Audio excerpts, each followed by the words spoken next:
Hi అండి, welcome back to my channel. ఇంకా సునంద ఆనందిని రవ్వాడుకుంటూ ఉంటుంది కదా. ఈ ఆనంది ఏమో ఏడుస్తూ ఉంటుంది. ఆదిత్య ఇటు భార్యకి చెప్పలేక ఇటు తల్లికి చెప్పలేక తలబట్టుకొని కూర్చుంటాడనమాట.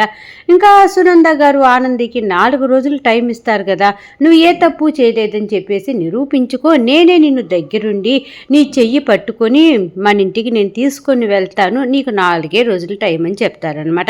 ఇంకా ఆనంది మొత్తానికి ఆ మీడియా అతని శరత్ని పట్టుకుంటుంది, అతనితోటి మాట్లాడుతుంది.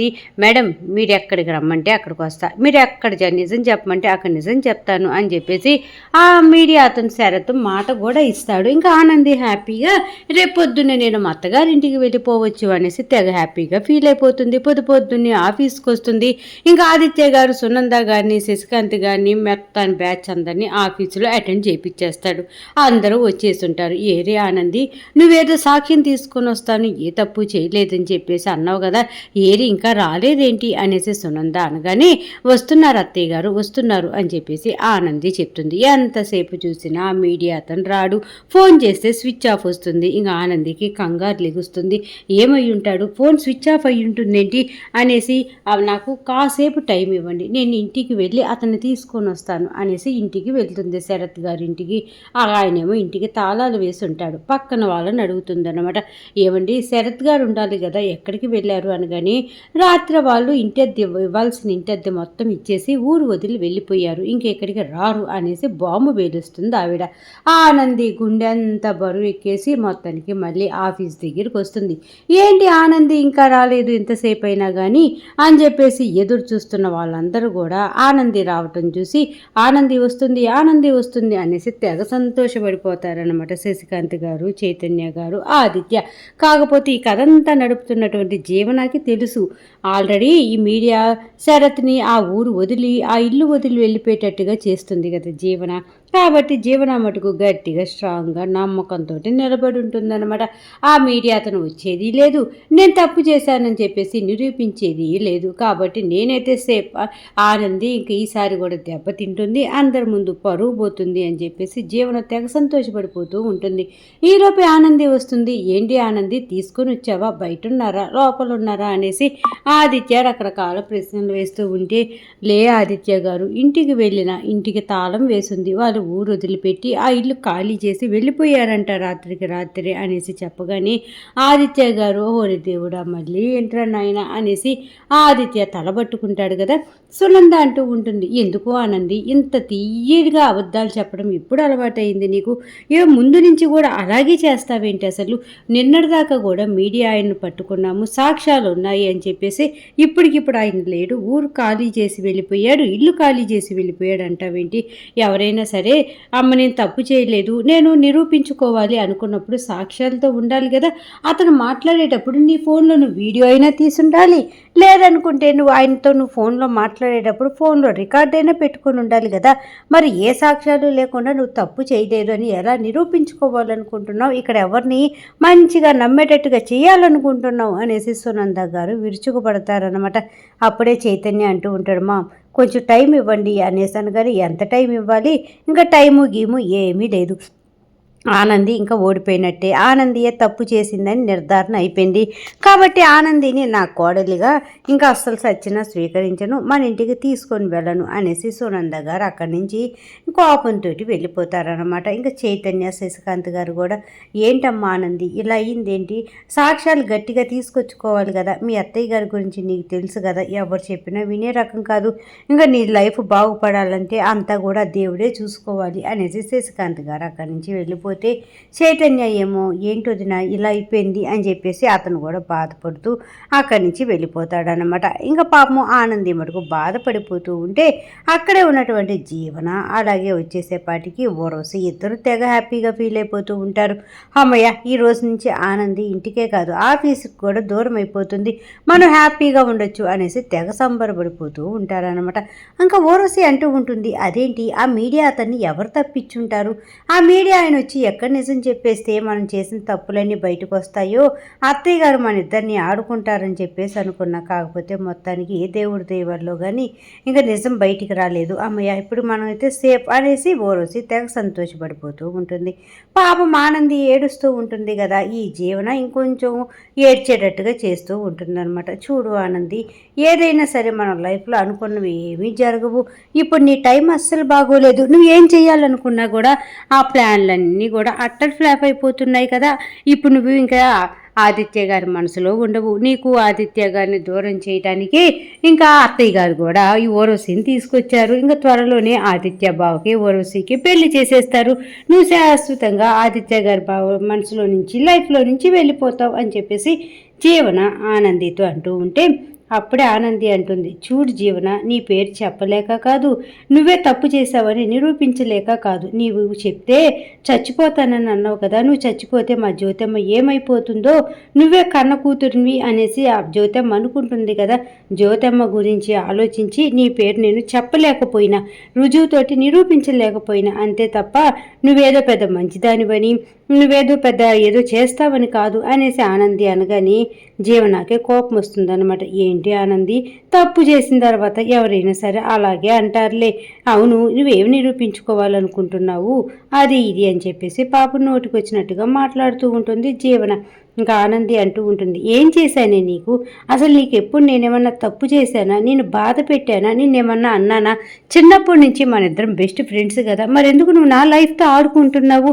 ఇప్పుడు నువ్వు సంతోషంగా ఉండాలి అంటేనే నీకు ఒక తల్లి తండ్రిని ఒక కుటుంబాన్ని ఇచ్చినా కదా, మరి నాకు మీద ఎందుకు అంత ద్వేషం పెంచుకున్నావు, నేనేం తప్పు చేశానని అని చెప్పేసి ఆనంది జీవన మీద ఎగురుతూ ఉంటుంది. ఇంకా జీవన అంటూ ఉంటుందన్నమాట, నువ్వు నాకు మంచి లైఫే ఇచ్చావు కాదని అనట్లా, కాకపోతే నాకు ఎక్కడ పేరు తీసుకొని వచ్చావు చెప్పు, మంచి పేరు ఎక్కడ చూసినా కూడా ఆనంది ఆనంది ఆనంది అనేసి నీ పేరే మోగిపోతూ ఉంటుంది.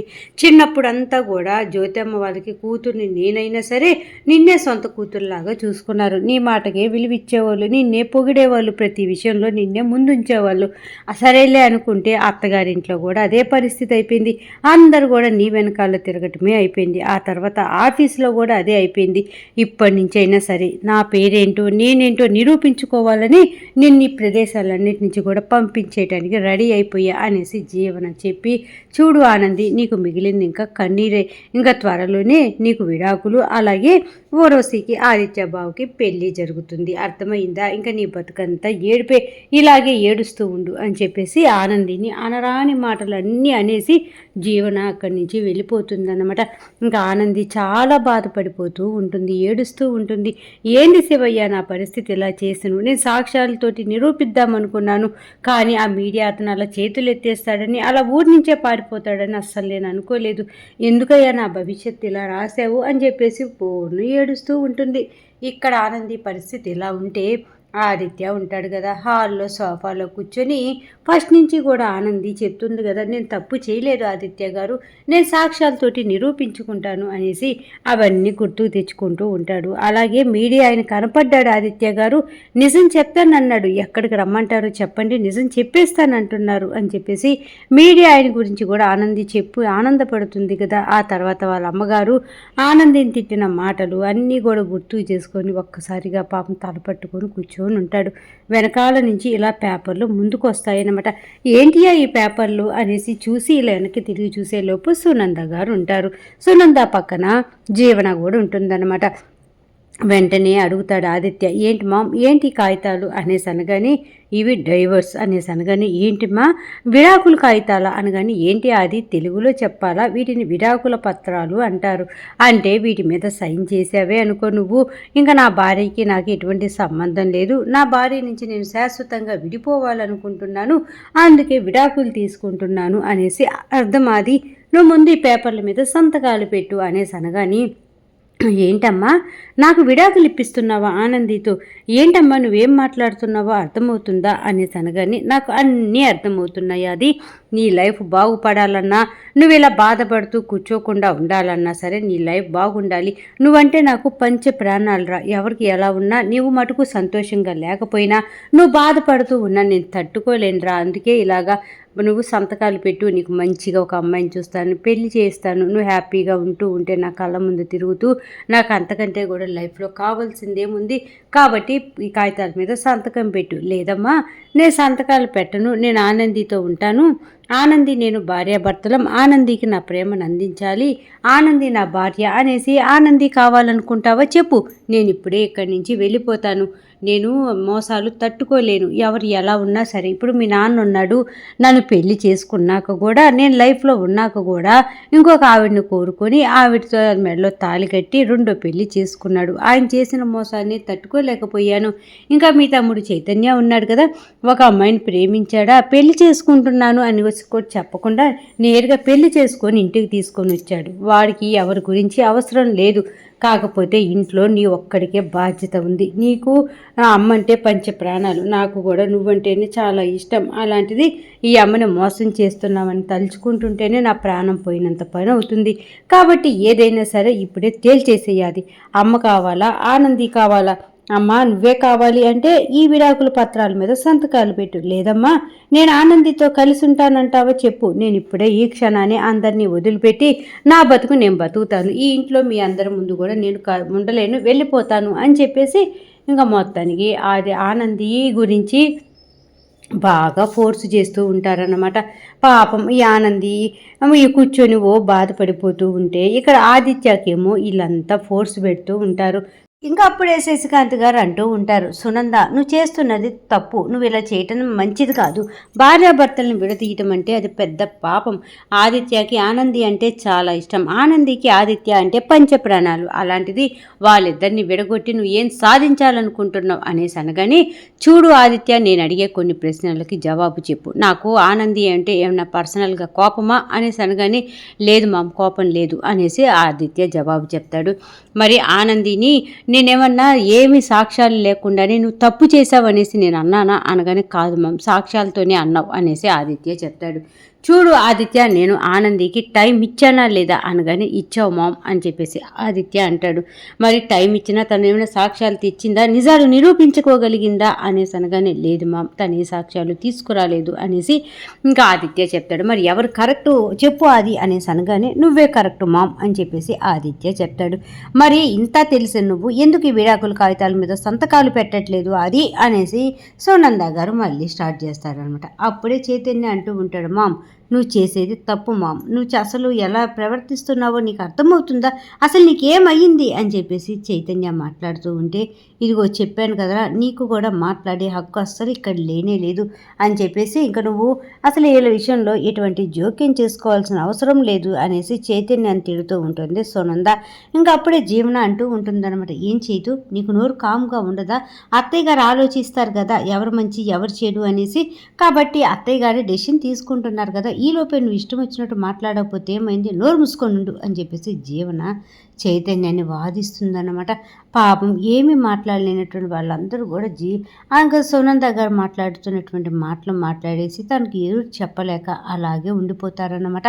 ఇంకా అప్పుడే ఆదిత్య అంటూ ఉంటాడు, అమ్మ నేను విడాకుల కాగితాల మీద సంతకాలు పెడతాను, నీ సంతోషం కంటే కూడా నాకు ఏది ముఖ్యం కాదు, అది కాకుండా ఆనంది ఏ తప్పు చేయలేదు అనేసి నిరూపించుకుంటే సరే, నిరూపించుకోకపోతే మటుకు నేను ఆనందిని ఇంకా పెళ్లి చేసుకుంటానని నీకు మాట ఇచ్చాను కదమ్మా, ఆ మాట ప్రకారమే ఇంకా నేను పెళ్ళి అయితే చేసుకుంటాను అని చెప్పేసి ఇంకా మాట ఇచ్చేస్తాడనమాట. అలాగే విడాకుల కాగితాల మీద కూడా సంతకాలు పెట్టేస్తాడు. ఇంకా అందరూ కూడా బిత్తరపోతారు, బాధపడేవాళ్ళు బాధపడిపోతూ ఉంటే సంతోషపడిపోయేవాళ్ళు సంతోషపడిపోతూ ఉంటే ఇంకా అలా జరుగుతూ ఉంటుందన్నమాట. ఇంకా అప్పుడే ఆ డైవర్స్ కాగితాలు ఆనంది దగ్గరికి చేరుతాయి కదా. ఆనంది ఒక్కసారిగా ఆ జ్యోతమ్మతో మాట్లాడుతూ బయటే బాల్కనీలో నిలబడి ఉంటుందన్నమాట. అప్పుడే వచ్చి డైవర్స్ కాగితాలు అంటే విడాకుల కాగితాలు వచ్చి ఇచ్చిపోతాడు. ఏంటి ఈ కవర్లో ఏమున్నాయి, అత్తయ్య గారు నా మీద ఇందాక ఎంత రావున్నాయి ఎగిరి, ఈ కవర్లో ఏం పంపించుంటారు అనేసి గబగబా ఆతృతగా కవర్ అయితే ఓపెన్ చేస్తుందన్నమాట. ఇంకా అలాగా చేస్తూ ఉంటే, అదేంటి ఆనంది, ఇవి విడాకుల కాగితాలు కదా, దీని మీద ఆదిత్య సైన్ కూడా ఉందేంటి అంటే మీరిద్దరూ అని చెప్పేసి ఆనంది వైపు అలా చూస్తూ ఉంటుంది జ్యోతమ్మ. ఏం మాట్లాడాలో అర్థం కానటువంటి ఇంకా ఆనంది అలాగే ఏడుస్తూ విడాకుల కాగితాల పైగా ఆదిత్య గారి సైన్ కూడా ఉందా అనేసి ఇంకొంచెం ఎక్కువ ఏడవటం స్టార్ట్ చేస్తూ ఉంటుందన్నమాట.